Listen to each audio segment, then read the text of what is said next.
Alright, I'm going to show the steps on how to install one of these new kitchen faucets. These are becoming more popular. It's a single handle faucet, and instead of having a separate sprayer, the whole body pulls out and you're able to use it like a sprayer. So I'll show you the steps on how to install this. Alright, if this faucet comes with this threaded collar locked onto this threaded rod, you have to remove this first, and we're going to put this base of the faucet, we're going to slip it on and weave it in between these hoses, and this is going to set on top of the sink. Now I turned the sink backwards so it's easy for you to see how to connect it, but one problem with a few of these faucets is the handle only turns back and forth to a certain degree, so you need to try to line this faucet spout up in the center so that when we put it into the sink it's going to be centered for us. So it's important to look at that first. So now we're going to slip it into the body of the sink, and we're going to feed this hose through, and then we're just going to feed it through the one hole. And this is different than some faucets that are going to have two threaded rods, one for the hot and one for the cold. Both of the hot and cold are in the center, and we're just going to drop it in, making sure that we've lined up the center where this is going to turn on and off, and I might even adjust it just a little bit so that that's centered. And in this case it looks like these holes in the back are pretty much centered, so we'd want to keep those straight back. Right, now we're going to throw the rubber washer and the metal washer. We're going to pass the hose through it, and also the tubes that are going to connect to the hot and the cold, and we've got to kind of weave this around all three so that it passes through that inside diameter, and it is not easy. There we go.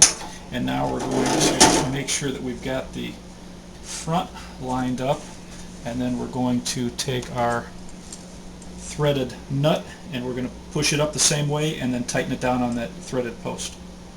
Alright, so I'm tightening up the nut, making sure the handle is centered, and once we get this to the top we're going to snug it up fairly tight, and then we're going to use these two screws and we're going to completely tighten it down and force it into place.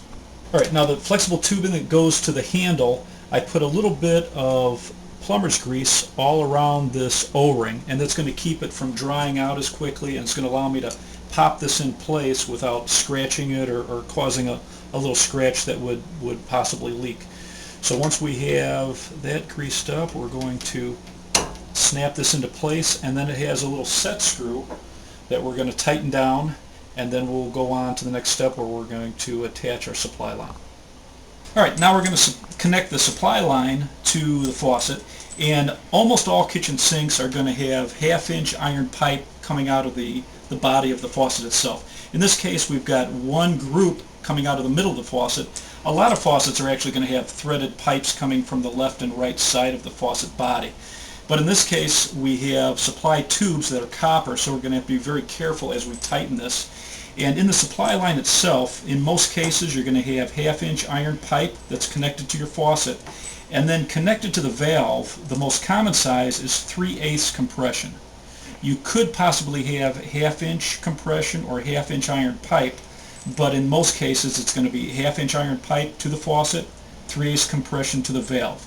A great trick is to take your old supply lines. If you're changing a faucet, bring the supply lines in with you to the hardware store, and that way you're guaranteed that the new supply lines are going to be the right size. So we're going to take this supply line, we're going to connect it to the supply tube, and we're going to be very careful that we hold this fitting here with a wrench as we tighten this nut because of the soft copper. And those are the steps to put together a kitchen faucet with a single handle and the sprayer hooked to the body.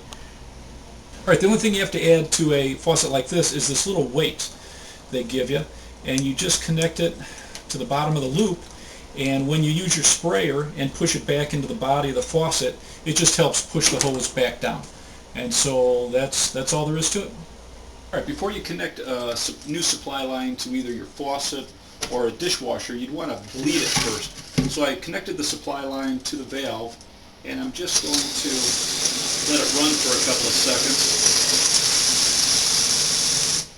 And if you had any debris build up, just from working and get caught in here, you don't want it to get caught in the aerator, in the faucet, or especially for the dishwasher, all the small pieces inside the dishwasher.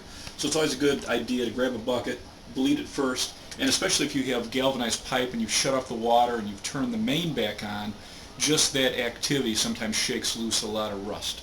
So it's always a good idea to bleed your valve before you connect the new supply line. To finish off the faucet, I connected the supply lines and I opened the valves with a bucket and bled them to get any debris out. And then it's always a good idea to take off the aerator, which I did, and bleed it.